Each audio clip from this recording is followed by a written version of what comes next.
क्या आप जानते हैं कि सर्दी के मौसम में किडनी फेलियर पेशेंट को कितना पानी पीना चाहिए? अगर किडनी फेलियर पेशेंट की बॉडी में पानी कम है, तो दिक्कत है, यूरिन नहीं बनता, क्रिएटिनिन के लेवल बढ़ने शुरू हो जाते हैं। अगर पेशेंट पानी ज़्यादा पी ले, तो बॉडी में पानी इकट्ठा होना शुरू हो जाता है, स्वेलिंग आ जाती है, लंग्स में पानी भरना शुरू हो जाता है। तो किडनी फेलियर पेशेंट को कितना पानी पीना चाहिए किसी भी मौसम में, वो पता होना चाहिए। अगर पेशेंट को ये पता है कि कितना पानी पीना है और कैसे पीना है, तो उसकी लाइफ बहुत आसान हो जाती है। तो समझने की कोशिश करते हैं कि पानी किस तरह से हमारी मदद करता है अपनी बॉडी को हेल्दी रखने में। अब हमें समझने की ज़रूरत है कि किडनी फेलियर पेशेंट की बॉडी में हो क्या रहा है। किडनी की कम काम करने की वजह से, खराब हो जाने की वजह से उसकी जो किडनी के जो फंक्शंस हैं, जैसे खून को साफ करना, बॉडी में से एक्स्ट्रा पानी निकालना, सोडियम को मेंटेन करना, पोटेशियम को मेंटेन करना, क्रिएटिनिन को बॉडी से बाहर निकालना, यूरिया को बॉडी से बाहर निकालना, ये सब नहीं हो पा रहा, जिसकी वजह से यही सारा वेस्ट मटेरियल बॉडी में अब इकट्ठा हो रहा है। अब जैसे ये इकट्ठा हो रहा है, वैसे पानी इकट्ठे होने के चांसेस बढ़ जाते हैं। तो हमने अगर पानी की मात्रा को कंट्रोल करना है, या हमने पानी को हमने सही बॉडी में रखना है कि वो ना कम हो ना ज़्यादा हो, तो आपको अपनी बॉडी को अंडरस्टैंड करना पड़ता है। आपकी बॉडी आपको बताती है कि आपकी बॉडी को पानी की रिक्वायरमेंट है या नहीं है। उसके लिए हमें अपने जो सेंसर भगवान ने हमें दे रखे हों, उन पे थोड़ा सा रिलाई करना पड़ता है। अगर हमें प्यास लगती है, तो हमारा गला सूखना शुरू कर जाता है, लिप्स हमारे फटना शुरू कर देते हैं। ये एक किडनी फेलियर पेशेंट के साथ भी वैसे ही होता है। तो हमने उन पेशेंट में करना क्या होता है कि हमने पानी की मात्रा को कंट्रोल करने के लिए, जो हम एक टाइम में पानी पीते हैं, उसे हम कंट्रोल कर लेते हैं। जैसे अगर एक पेशेंट जिसकी किडनी खराब हो रही है, क्रिएटिनिन का लेवल 4, 5, 6 के आसपास है, यूरिन ढंग से आ रहा है, कोई दिक्कत नहीं है, स्वेलिंग नहीं है, तो उन पेशेंट के अंदर हम क्या एडवाइस करते हैं कि आपने एक टाइम में 100 ml यानी 1 कप पानी पीना है, इससे ज़्यादा नहीं पीना। अगर 1 कप पानी पीने के बाद आपकी प्यास बुझ जाए, तो दूसरा कप पीने की ज़रूरत नहीं है।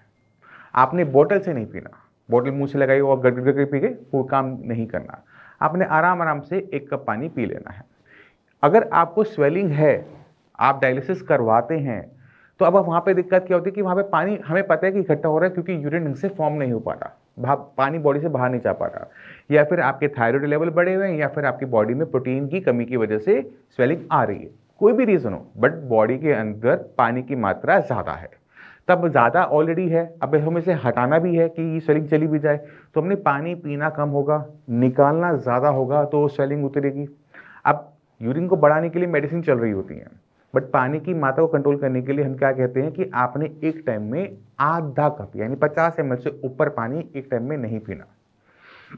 अब इससे होता क्या है कि जब आपने एक कप 50 ml पानी पिया, तो दूसरा कप को पीने के लिए, 50 ml को पीने के लिए आपको 10 से 15 मिनट का गैप रखना पड़ता है।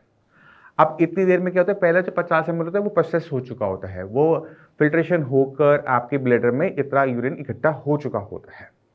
अब इतना यूरिन अगर आपकी ब्लैडर में जा रहा है, तो वो आपकी बॉडी से एक तरह से बाहर होगी, क्योंकि आप उसे बाहर निकाल लोगे थोड़ी देर में, क्योंकि वहाँ पे कुछ टाइम वो होल्ड होगा, 1-2 घंटे होल्ड होगा, फिर वो बाहर निकल जाएगा।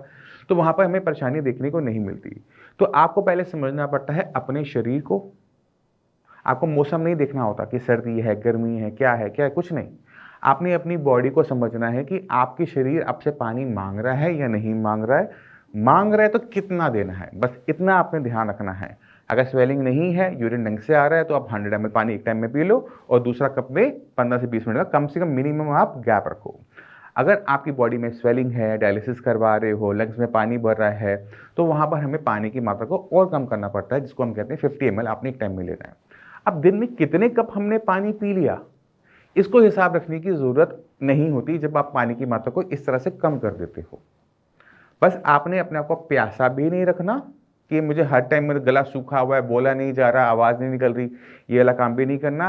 और ऐसा भी नहीं करना कि यूरिन बिल्कुल आना बंद हो जाए, क्योंकि आपने पानी पूरे दिन में पी नहीं रहे हो। क्योंकि जब आप पानी पीना पूरा बंद कर देते हो, तो हम क्या देखते हैं कि बॉडी के पास क्रिएटिनिन को, यूरिया को निकालने के लिए जो पानी चाहिए होता है, यूरिन बनाने के लिए जो पानी चाहिए होता है, वही नहीं होता। तो यूरिन की जो अमाउंट है वो बहुत ज़्यादा फॉल कर जाती है, और रिजल्ट क्या देखने को मिलता है कि क्रिएटिनिन लेवल, यूरिया लेवल बढ़ने लग गए। मगर ये उन्हीं केस में होता है जहाँ पर स्वेलिंग नहीं है। जिन बॉडी में ऑलरेडी स्वेलिंग है, वहाँ तो पानी ऑलरेडी बहुत ज़्यादा है, तो वहाँ पे ये दिक्कत नहीं होती है। उनको बस अपनी बॉडी में स्वेलिंग को कंट्रोल करने के लिए पानी की मात्रा को कम रखना पड़ता है। तो मैं उम्मीद करता हूँ इस वीडियो से आप समझ गए कि मौसम कोई भी हो, सर्दी हो, गर्मी हो, पानी आपने किस तरह से पीना है। पानी की मात्रा का आप ऊपर की टॉप लिमिट आप ये लेके चलो कि 1.5 लीटर 2 लीटर से ऊपर नहीं होना चाहिए। और सर्दी के मौसम में हमें वैसे ही प्यास कम लगती है, पूरे दिन के अंदर मुश्किल से हम 1 लीटर पानी पीते होंगे, क्योंकि पसीना नहीं आ रहा होता। तो बॉडी जो है वो वाटर का लॉस नहीं कर रही होती, सिर्फ यूरिन के रास्ते बाहर जा रहा होता है। तो वहाँ पर आपको मात्रा देखने की इतनी ज़्यादा ज़रूरत नहीं होती, जितना ज़रूरत होती है कि आपको अपनी स्वेलिंग चेक करने की, स्वेलिंग है या नहीं है। अगर ये छोटी-छोटी चीज़ें आप ध्यान में रख लेते हो, तो आपके लिए सब कुछ करना आसान हो जाता है। क्योंकि अगर आप पानी कम पी रहे हो तो मसल्स में क्रैम्प आ रहे हैं, मांसपेशियों में दर्द हो रहा है, कमज़ोरी महसूस हो रही है, तो ये सारी दिक्कतें भी आपको देखने को नहीं मिलती। इसी के साथ मैं आपसे चलने की आज्ञा चाहूँगा। मिलते हैं अगली वीडियो में, तब तक के लिए नमस्कार।